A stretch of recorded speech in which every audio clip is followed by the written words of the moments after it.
고등 가서 1등급 받는 아이들은 어떤 학생들인지 궁금하지 않으세요?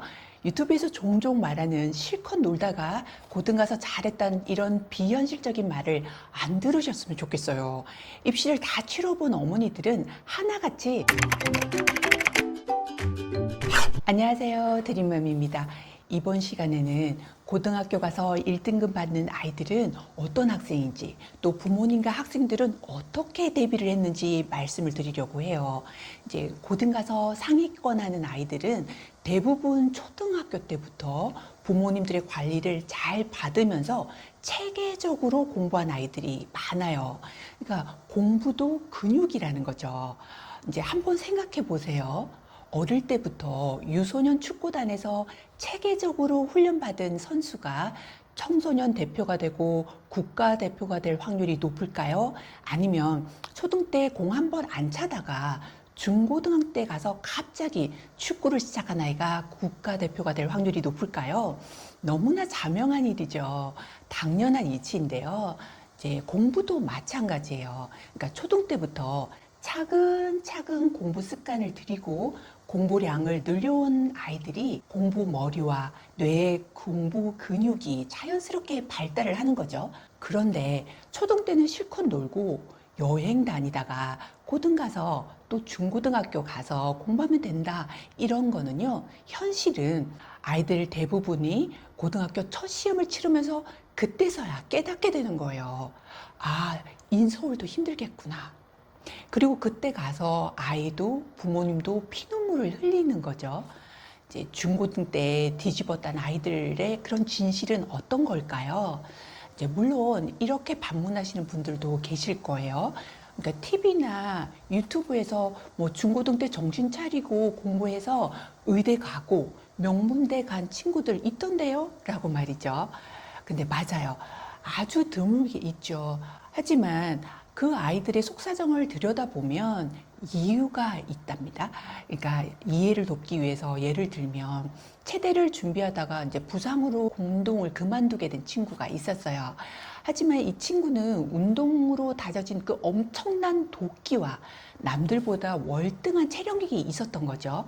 이 체력으로 무식할 만큼 공부에 쏟아부어서 치대에 간 그런 친구가 있어요.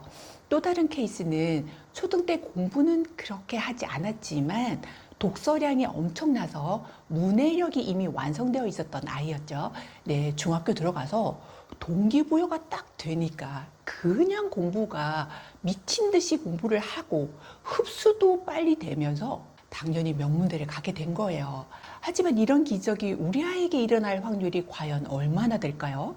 아무런 체력도 독서로 인한 문해력도 기본기도 준비되어 있지 않은 상태에서 나중에 정신 차리겠지, 때가 되면 하겠지라고 생각을 하는 건 부모님으로서 너무나 위험한 도박을 하는 거예요. 이제 세 번째는 우리 애는 중고등학교 가서 열심히 공부하는데 왜 성적이 안 오를까요? 라는 그런 질문을 하시는데요. 이유는 너무 간단해요. 열심히는 하지만 초등 때부터 쌓아온 아이들의 압도적인 학습력을 추월하기가 역부족이기 때문이에요. 이제 초등 때부터 체계적으로 공부한 아이들은 두 가지 결정적인 무기를 가지고 있어요. 이제 첫 번째는 공부의 속도와 효율이 달라요. 그러니까 남들이 3, 4시간 걸려서 끙끙 댈 분량을 초등 때 습관이 잡힌 아이들은 단 1시간 만에 끝내는 거죠. 공부 속도가 3, 4배 차이가 나는데 중고등 때 단순히 열심히 한다고 이 격차가 뒤집어질 수 있을까요? 결코 쉽지가 않아요. 이 아이들을 따라잡으려면 명절에도 공부하고 주말에도 공부하고 쉬는 시간까지 쪼개가면서 미친 듯이 공부해야 따라잡을 수 있는 거거든요. 이제 두 번째는 힘든 공부를 버티고 해내는 끈기, 즉 공부 근육을 가지고 있는 거예요. 그러니까 힘들고 또 때로는 어려운 과정을 극복한 경험, 어떻게 해야 성적이 오르는지 스스로 아는 공부머리, 즉 신경 가소성이 발달한 아이인 거죠. 이런 과정 없이 스마트폰과 게임 같은 도파민 팍팍 나오는데 익숙한 아이들이 어떻게 갑자기 그렇게 책상 앞에 앉아서 한두 시간 또는 하루 종일 공부에 몰입할 수가 있겠어요. 그건 불가능에 가깝지 않겠어요? 그래서 초등학교 때 꼭 세 가지 습관을 잡아두신다면 이런 고민은 걱정이 없을 텐데요. 이제 초등 시기에 부모가 해줘야 할 가장 중요한 역할이 뭘까요? 무조건 억지로 공부를 시키는 건 절대로 아니고요. 이제 아이 역량에 맞춰서 스며드는 공부 환경을 만들어주는 게 무엇보다도 중요해요. 그러니까 첫 번째로는 초등 시기를 아이에 맞는 공부 방법과 학습 습관을 만들어주는 거예요. 어떤 아이는 탁 트인 곳에서 어떤 아이는 스터디 카페 같이 조용한 곳에서 집중을 할 수 있는 그런 장소와 환경을 찾아주는 것만으로도 공부 능률이 훨씬 올라가겠죠. 그리고 학교 다녀와서 바로 복습하는 습관, 또 내가 잘하는 과목과 어려워하는 과목을 구분하는 메타인지, 작게나마 성취감을 느껴보는 그런 경험이 초등 때 가능한 해봐야 해요. 어떻게 중고등학교 가서 어느 장소에서 공부를 해야 할지, 어떤 걸 어려워하고 어떻게 해야 성적이 오르는지 이런 걸 모르는 상태에서 엄청난 분량의 그 공부들을 해낼 수 있겠어요. 둘째는 모르는 걸 바로 가르쳐 주거나 해설지를 보여주는 행동을 절대 하지 마세요.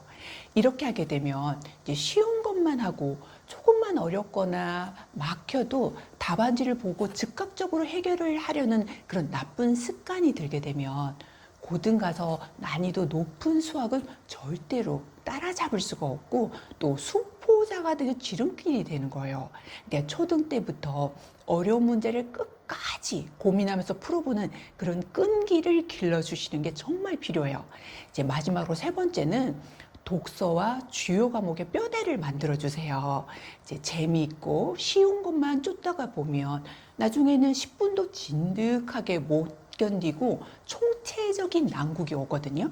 이제 스스로 생각하는 힘을 길러주는 그런 독서, 난이도 있는 문제를 풀어보는 수학적 사고력, 꾸준한 영어 관리가 고등 상위권을 만드는 근간이 되는 거예요. 물론 공부가 인생의 전부는 아니죠. 아예 특별한 다른 재능이 있다면 그쪽을 밀어주는 게 맞아요.